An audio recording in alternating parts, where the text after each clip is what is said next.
নমস্কার বন্ধুরা, আপনাদেরকে agri point with Alok YouTube চ্যানেলে স্বাগত।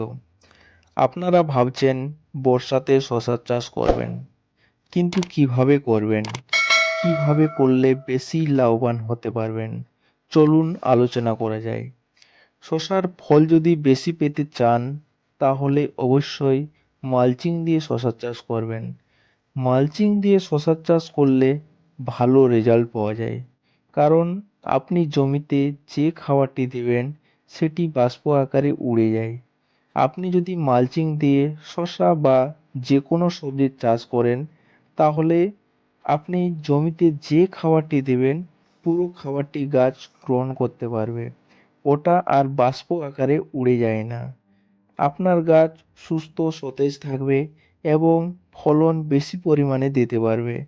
তাই যে কোনো সবজির চাষ করতে হলে অবশ্যই মালচিং দিয়ে শশার চাষ করবেন, তাহলে তার গুণাগুণ আপনারা নিজের চোখেই দেখতে পারবেন।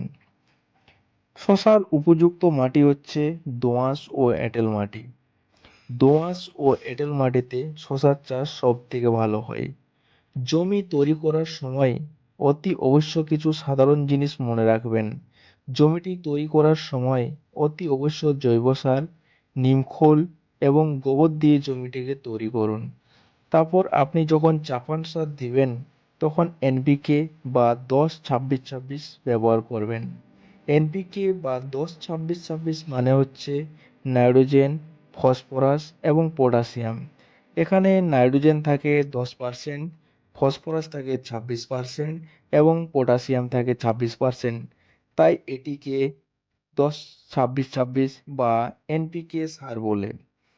এখানে নাইট্রোজেনের প্রধান কাজ হচ্ছে গাছটিকে তাড়াতাড়ি বৃদ্ধি করা এবং গাছকে সবুজ রাখা।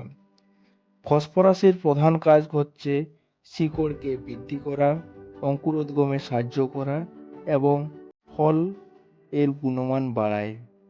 পটাশিয়ামের প্রধান কাজ হচ্ছে উদ্ভিদের মধ্যে জল চলাচল নিয়ন্ত্রণ করে শিকড় থেকে আপনার পুরো গাছের মধ্যে জল ছড়িয়ে দেয়, গাছকে সুস্থ রাখে, পুরো গাছ জুড়ে পুষ্টি পরিবহনে সাহায্য করে এবং বেশি পরিমাণে ফুল ফল নিয়ে আসে।